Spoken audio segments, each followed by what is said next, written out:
You just realized that you needed to hire someone yesterday. How can you find amazing candidates fast? Easy. Just use Indeed. When it comes to hiring, Indeed is all you need. Stop struggling to get your job posts seen on other job sites. Indeed sponsored jobs help you stand out and hire fast. With sponsored jobs, your post jumps to the top of the page for your relevant candidates so you can reach the people that you want faster. And it makes a huge difference. According to Indeed data, sponsored jobs posted directly on Indeed have 45% more applications than non-sponsored jobs.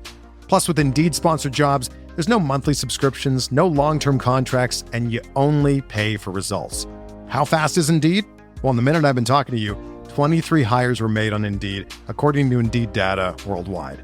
There's no need to wait any longer. Speed up your hiring right now with Indeed. And listeners of this show will get a $75 sponsored job credit to get your jobs more visibility at Indeed.com/BWN. Just go to Indeed.com/BWN right now and support our show by saying that you heard about Indeed on this podcast.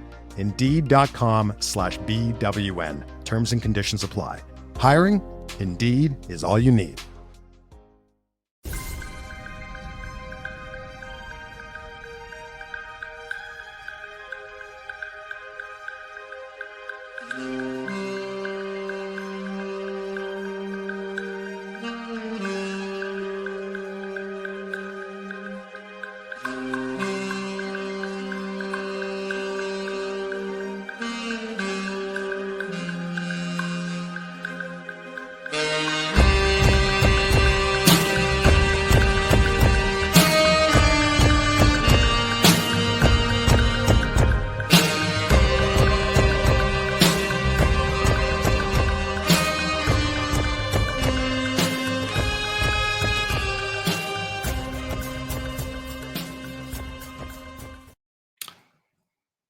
Hi, hello. It is a little past 9:30 Texas time. It's Pod Maverick after dark. Mavericks just lost to the San Antonio Spurs 126-116. We've got Josh Bowe and Kirk Henderson, live Kirk from San Antonio, on his phone, doing his best. And we're here because we have to be. And we're going to talk about another Mavericks basketball game that feels destined to, as soon as it ends, just goes right into the mental void where I probably won't even remember it the next day. Kirk, how are you holding up in San Antonio?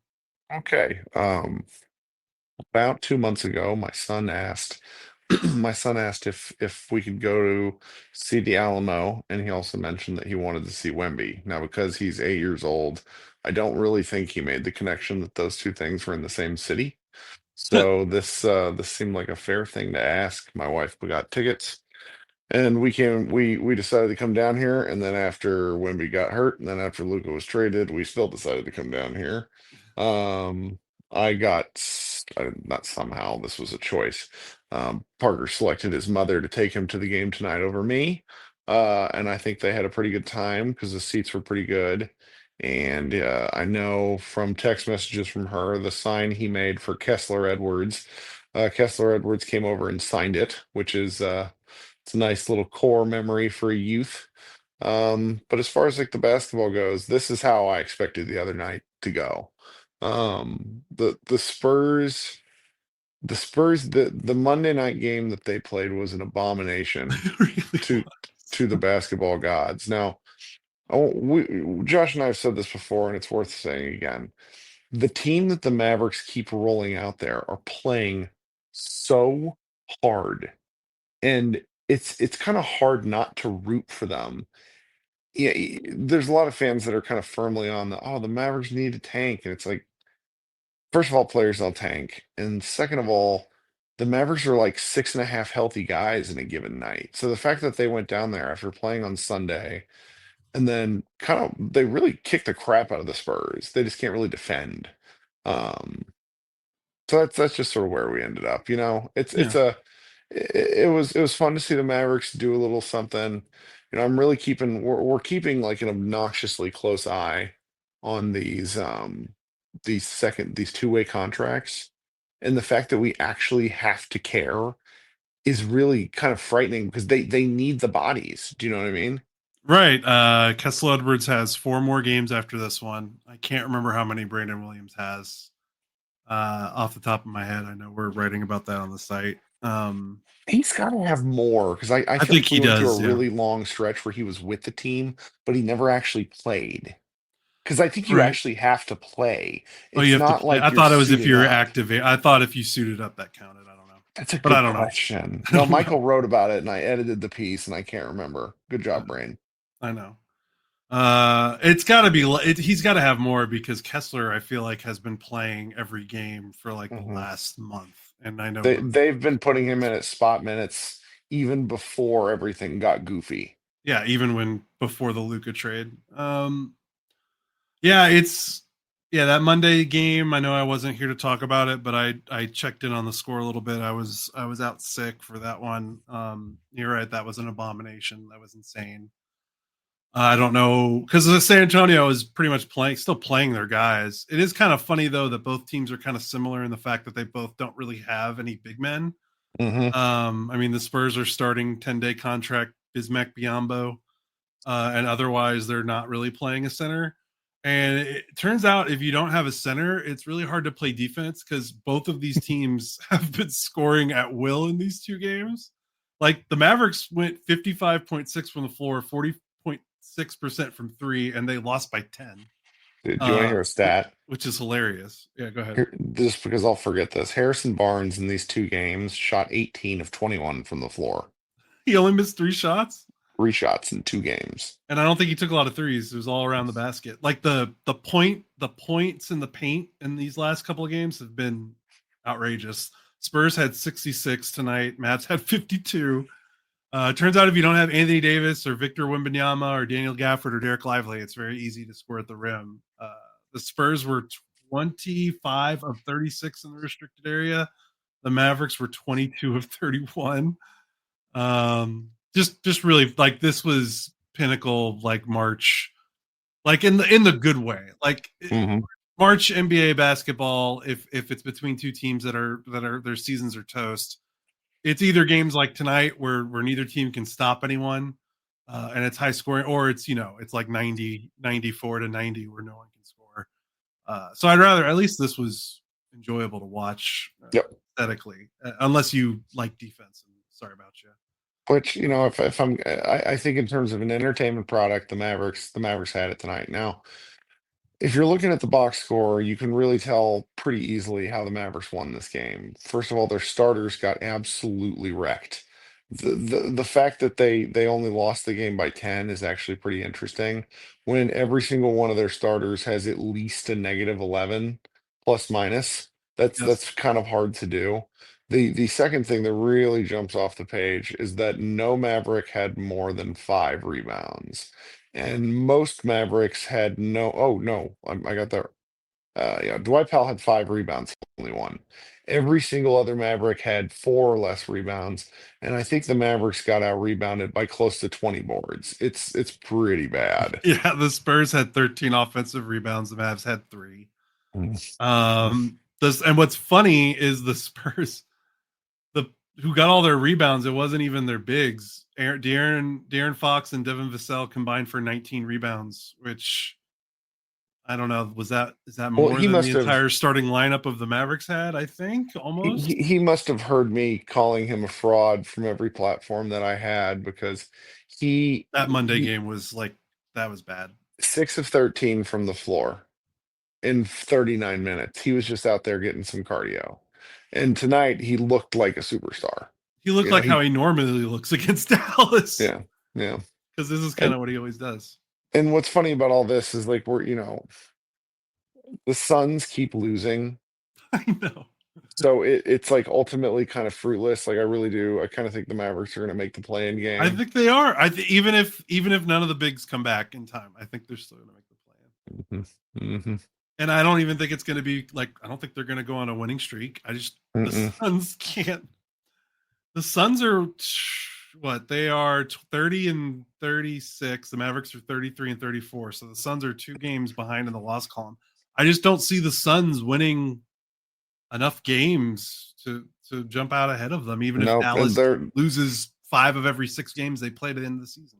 they have to gain ground. They just can't do it. Like they blew a game against the Grizzlies the other night that was pretty painful. So Yeah, and they it just was lost to another. Houston. This was a Najee Marshall shooting regression game, which was bound to happen. Yep. He's kind of the Mavericks' best all around player at the moment, which is bleak. Jason Kidd said that PJ Washington is going to try to give it a go on Friday, so that'll help. Mhm. Um, but again, they're playing the Rockets, so I'm not sure how much help that'll actually be. Um, Poor Max Christie is really just stuck in the mud. This is I I told think they somebody that blew past you. You mentioned it one time. He's blown past his minutes. Like he just he looks he just doesn't look like he has any gas, and it's they don't really have any choices. I mean, I there's no fun for us in being like relentlessly negative unless we think that there's something else the Mavericks could be doing. yeah, And in this instance, there's nothing left for them to do. they literally are playing everyone that they can play. Like Yeah. there's no one else on the roster right now that they could turn to. I mean, it's a Mhm. miracle that these games even look like they should be losing with these injuries that they've got right now. That's I true. mean, they should be losing all these games by 25 points. I mean, Yeah. they're starting two-way guys. Um, no, they're starting one two-way. They're relying on their two-way guys might be their 2 of their 3 best players At right least now. consistency Yeah, wise lately, they've certainly been the most consistent. yeah, like I mean, they should be getting run out of the gym every game, and the fact that they haven't, the fact that they're still within earshot, they're still solidly in the 10th seed. I mean, again, some of that is the Suns can't win, but I mean, I mean, I know they've lost what they've lost. What have they lost? They've lost like 5 out of their last 6. I mean, they've lost probably more. No, they've lost a lot. 1, 2, 3, 4, 5, 6, 7, 8. They've lost 8 of their last 10. So I'm praising them like they're winning games, but they're 2-8, or yeah, 2-8 in their last 10 games. No, wait, that's wrong. 1, 2, 3, 4, 5, 6, 7, 8, 9. Yeah, they're 8. They're 2-10, and no, in their last 12 games. Yeah. That's, or I don't know what it is. They've lost 8. 8 of their they've got eight losses and 2 wins in their last 10 games. I can't do math. I'm tired. I'm sorry. Oh, So I'm praising them like they're doing it, but they're still losing.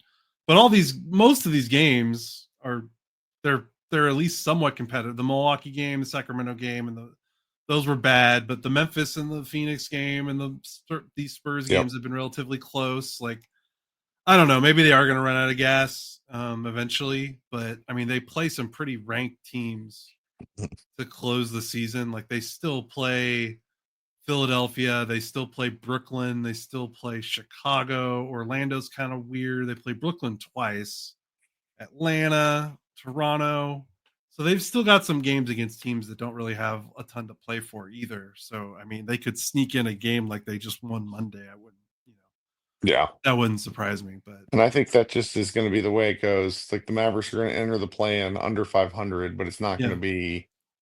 It's not going to like. What are they right now? They're one game under 500. yeah, they're 33 and 34. My bet would be that they enter the play-in something like 37 and 43, 45, something like Yeah, that. Like yeah, i- very very mid 2000s Eastern Conference 8 seed vibes about them. So yeah, and they will play. I mean, it does, whoever they play, I don't expect them to win. so Whoever they play in the play-in, that first game. So I think we throw this game to the side, and I got we're not going to talk for too much longer just because there's not much more to yeah, is there say. anything else you feel like? I do want I to talk about something. I just sort of yeah, want to throw this out into the void because right now we're really getting our hardcore fans listening to us. A lot of people have reached out to let me know they're still listening. Um, I appreciate those notes, by the way, guys. It does matter. Uh, I want to take a pitch that if you like college basketball and you are interested in this draft, I should have done it's a this good draft. the moment Anthony Davis got hurt. I should have done this, but I'm tired. Got too much going on in my personal life. Um, I'd be interested in in any bringing on a couple of people that want to write about the prospects, and then that would like to help us continue writing into the next season with our game coverage. Because Josh and I, we keep getting dinged on this with people who are like, oh, you should let us know what you think about particular prospects. And like, I think I'm going to get there because I'll start You will. watching. You love I'll the draft. start. I love the draft, but at the same time, I'm not that. I was talking to one guy today who told me he's just like, oh, I'm just kind of writing and I'm doing it for fun. I'm like, that's the point. Like, I don't expect anybody to be experts. Most of us at Mavs Moneyball are hobbyists, and analyzing basketball is supposed to be fun. And sometimes it's okay if your takes are wrong. I mean, I every now and again I get really annoyed when somebody's just like blastedly wrong with facts in their face, but it's basketball. Who ultimately cares? But I say this because I am looking forward to kind of dipping into this element of it again. Because I was thinking today, one of the challenges with where the Mavericks will draft, which is likely going to be, 11, 12, 13, 14. Like that's just where it's going to be. Um, is I don't know where I would start because in the previous several years, like basically going back to Dennis Smith Jr., so that was 2017. When they picked Dennis Smith, it was like best player available. Then we lucked into Luca the very next year. And from there, it became a question of how do you accentuate Luca? Because we knew that we had the guy. And Right. so now we're kind of in a very different spot, which is best player available, best player available. And there are some really interesting dudes in this draft that have that. Like if you're looking for guys that are really talented, this is a good draft for high level talent. I do think my the guys that I pay the most attention to think that there's obviously kind of like one blue chip in Cooper Flag, and then the Harper guy, Ron Harper's son. What the heck? I can't even think of his name at the moment. Um, Is it Dylan Harper? Dylan, is that right? Is I'm that so right? I don't tired. know. I He's don't a know but college. I'm He's a sorry. g- he's an incredible point guard and very high floor guy is what I'll say. I don't really trust some of his rim numbers, but that's way too much of the weeds for what I mean right now. Hey, you It's want to it's you want to feel dumb? His name is literally it's Ron Harper Jr. okay, good. That's what my brain was Oh telling me, wait, but I'm like, never mind. No, I'm no, wrong. It is Dylan. I was right. Dylan, He does yeah, have another son, Ron Harper Jr., but he's already in the NBA. he's already out, yeah. And so Sorry. I'm like it's so fun to sort of think about, what is best player available for a team that could theoretically truly be starting over this summer? Like truly starting over this summer, what does that mean? And there's just, if you're still kind of mired in the Luca stuff, I don't blame you whatsoever. But Josh and I also have to like we don't, it's not like turn the page really, but we have to talk about other things because we would like to talk about other things. And I've always loved the idea of trying to rebuild a team from scratch. Like I like it's fun piecing together how guys work. Like it's part of why I think Anthony Davis, if he was to stay with the team, like Max Christie becomes a much more interesting prospect to me if Anthony Davis stays with the team. I don't know. I'm kind of rambling at this point because I'm tired, but No, you're right. The one thing is like I don't want to throw water on it because you're like sure. they might have to restart this summer, and I mean I still I'm very convinced in my heart of hearts that Nico is going to get at least through next season Mhm. because I feel like if he can convince ownership to trade Luca, he can convince them, Sure. hey, injuries, give me a chance. Let's see through this season. We'll get there. I can convince that he can make that pitch as well. And there's a part of me that's like, okay, we're going to pivot to draft and breaking down these prospects because we have to. I mean, we absolutely have to.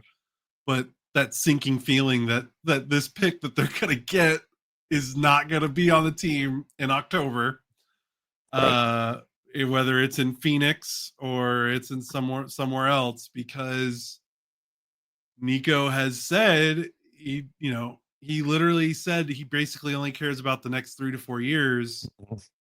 I don't think he gives a damn about this draft pick. Like, I mean, No. if he can get another Nike True Hooper to complete his 2016 Olympics team, I don't think he's going to let you know this draft pick get in the way of that.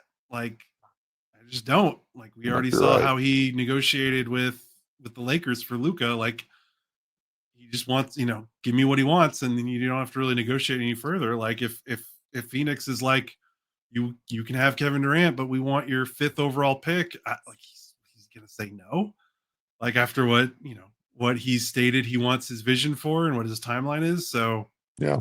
there's a part of me that's gonna be, we have to do it because we can't keep talking about the team because like Brandon Williams and Kessler Edwards might not be on this route. Like, it's very fun and we should talk about them some degree, but we can't. We've still got 15 games left.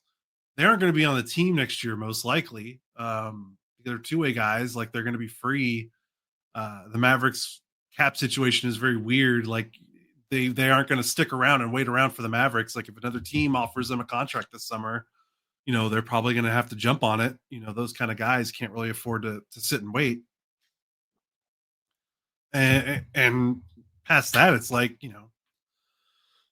like what's happening right now, there's not a lot you're gonna be like, oh well, this is what they can do, this is what bleeds over into next. Like, no, like, they're missing way too many guys. Next season it's going to be a completely different starting lineup and they're going to do different things, and almost nothing they're doing right now is going to be relevant to what the team looks like next season. So we have to talk about the draft, and then the other part of me is like, okay, when I have to talk draft, what if they don't keep the pick? And it's like, that kind of goes back to the inside baseball stuff, what we're talking about, of what, like, just how much this has been a killer this last month. Is it just kind of feels like there's no way out in terms of what we can talk about, what we can write about. But that's our problem to try to solve. So Yeah. just kind of where my brain is. Well, my hotel air conditioning just kicked on, and it sounds like a very old car trying to start. So Then we leave. I don't want that to be picked. I don't want that to be picked up on the audio. Why don't we get out of Dodge? We did We'll 20 figure minutes. out. Yeah, 20 minutes, pretty good. Well, and plus the Friday game is going to be more interesting because Friday has more. Like, if PJ comes back, I really like talking about the Rockets because they're an interesting team. Mm-hmm. The Spurs just don't have much for me either. So Yeah, the Spurs are kind of in the same boat since Wimby went down. Otherwise, they would have been gunning for that 10th seed. But that's right. yeah, all right. Oh. Well, Kirk, thank you for reporting live on the scene in San Antonio. I want to say you guys have tremendous luck with going to games. Obviously, no Wimby, no Luca, that sucks. But when you bought the tickets, but like you guys get like the best out of like the players. Like, you got Luca. What was it? Luca came and signed something for Luca's you? rookie year. I was Washington D.C. and the Wizards have been bad since time immemorial. And I sat along. I bought really expensive seats for me at the time. Like, we had just had kids, we had just had Parker, so we're like paying that daycare, and it's like we're Yeah. at that point where it's like we shouldn't do anything fun. We need to save our money.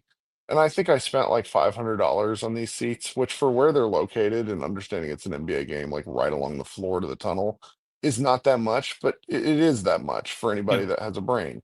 And Luca was out, and he was so gracious with like how much people he just signed stuff like 15 minutes, and he signed my kid's jersey while my kid was in the jersey, Hmm. so that was pretty fun. And yeah, just somebody sent me the other day that I didn't even know was at the game, sent me a picture that they had. They're like, oh, that's you and Parker in the background. That was really neat. So Yeah. And then yeah, you're tonight, right, yeah, we do have some good luck. yeah, that's cool. And Mary went to Pepperdine too, right? Yes. Okay, Yes, that's and cool. That's super cool. they just had a I don't know if again, I know you don't follow college basketball, but a lot of college tournaments have really rigged their basketball tournaments to favor the top seeds. Yes. And basically every single team in the West Coast Conference, which is where Pepperdine was in this year, every single team except for the bottom two teams had a bye. And so Pepperdine somehow kept playing and winning, and they played like 4 rounds in a row, and then they lost in the semifinals. But every team that they had beat hadn't had to play yet. So like they were 4-14 in their conference play. They're horrible. And then rattled off 4 straight wins to get to the semifinals. So, It was very so they won as many games in the tournament as they as they did in the did. conference regular It season. was wild, and That's it was real. crazy. Because these tournaments don't, like, and the NCAA approves of this because they want more games. the actual NCAA tournament to be good. Like they don't Yeah. want a 1 versus a 16 seed to be a slaughter every time. So Yeah. No, that's cool. yeah, Yeah, that's great. Well, it's that's been one fun. piece. Yeah, one piece of good news. So enjoy Parker when he gets back. Unless Oh yeah. are they already back, or are they still? No, that's why I'm surprised they haven't walked in yet. Yeah. Well, then let's get out of Dodge before they come home. I'll get everything up on the site. We're still writing. Go to mazmoneybell.com. There's still stuff on there. I swear to God, there's still There stuff is. on there. So we'll do our best. Thanks for everyone that's still joining. I almost don't even believe. I know our live count is sometimes inflated, and even this number, even if it's inflated, No, it's real bad right now. The Yeah. listeners are coming through, but the viewers not so much. Yeah. Well, So if we have more than one, then that that's surprises right. me. So I'll take it. All right, guys, be good. We'll talk to you guys after the Friday game. Again, this is Pod Maverick After Dark. Check out Maz Moneyball for more. This is Josh and Kirk. We'll talk to you later.